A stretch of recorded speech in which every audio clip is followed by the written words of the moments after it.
Hey guys, it's a little far away, but I'm gonna do my best to explain it, okay? So this is our cardiac cycle. What happens, well, when we're referring to the cardiac cycle, we mainly focus on the left ventricle. The right ventricle will essentially have the same kind of the same graph, but just a couple measurements, maybe like 30 millimeters of mercury less.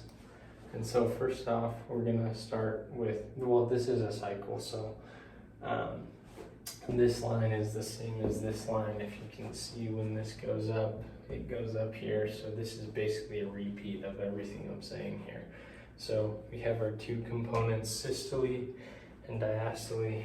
And that's, systole is going to take place the first third, and then diastole is going to take place the last 2/3 of your whole cycle.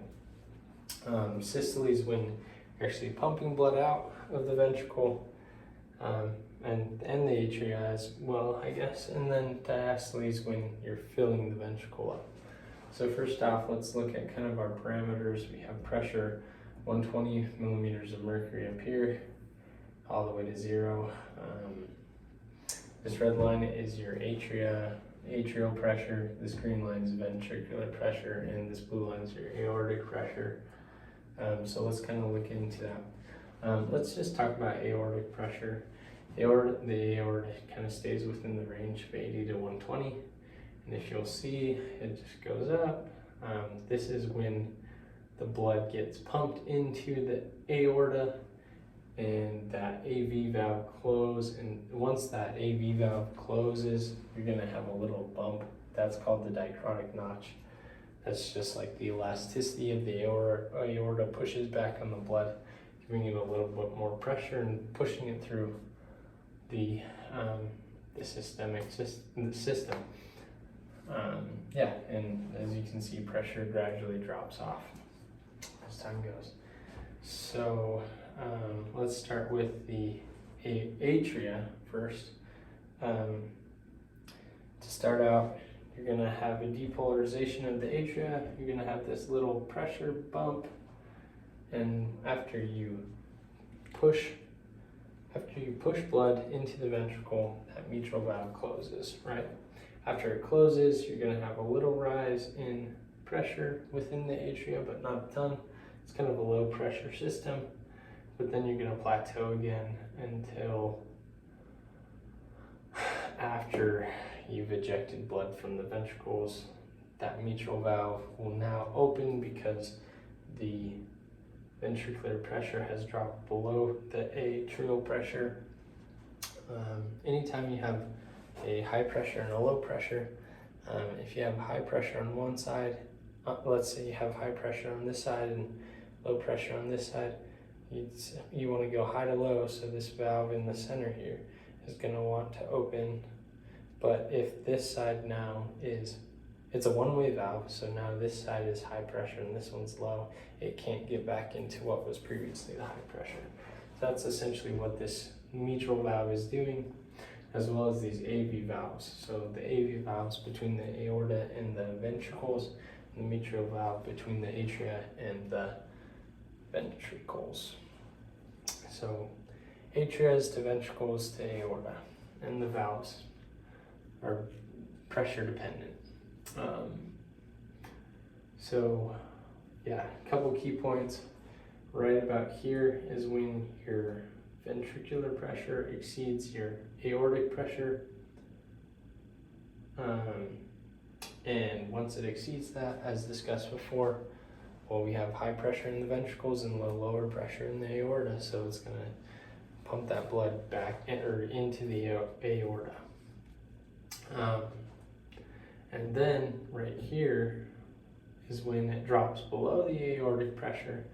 That's when your AV valves close, that valve between your aorta and ventricles, and that's when that closes. And then you keep dropping the pressure. Eventually it gets below the atrial pressure. You close the mitral valve on that side, on the left side of the heart. And yeah, there's a couple states of this isocontraction. You eject the blood, then you relax the ventricles.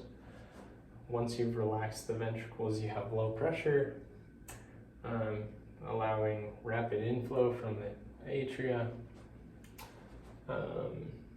This is diastasis, it's still filling. Then atrial systole. This last little hump right here is when the atria, they get depolarized with this P wave, right? And then they're gonna fill in that last like 10% of the ventricle full because your atria finally pushes all the blood it can into the ventricle. So that's your atrial systole, or like your last fill, atrial fill there. Okay, let's look at this. This is our volume curve. We're referring to the left ventricle. So we're filled all the way to the top. After this little bump, after that atrial fill, we have volume at 120. And then with ejection, that drops all the way to 50, because you can't possibly pump all the volume out. That's your difference between diastolic end volume and systolic end volume.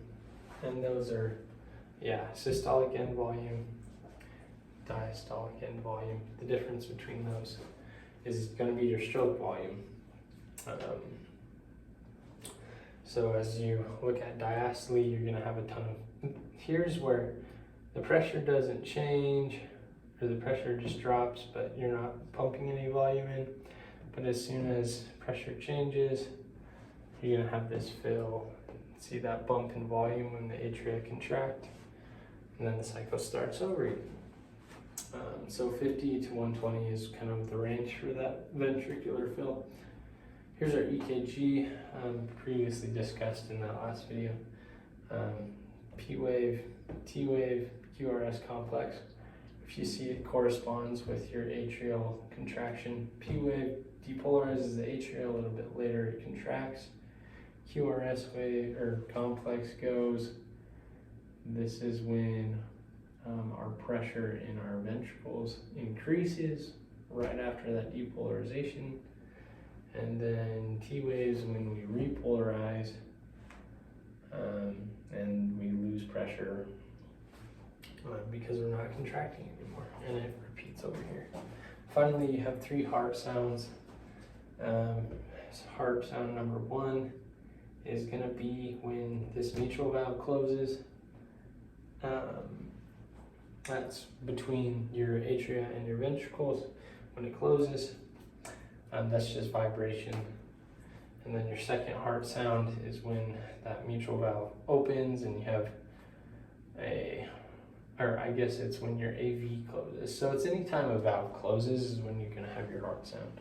So the first one is from the mitral valve. The second one is from your atrioventricular valve. And then your third one, that's when fill is occurring. So it's really just the vibration of the walls of the left ventricle in this case. So those are your 3 heart sounds. And that's kind of a rough breakdown of what the cardiac cycle looks like. And the relationships between pressure and volume, depolarization of each component of the heart, specifically the left ventricle in this case. So there you go.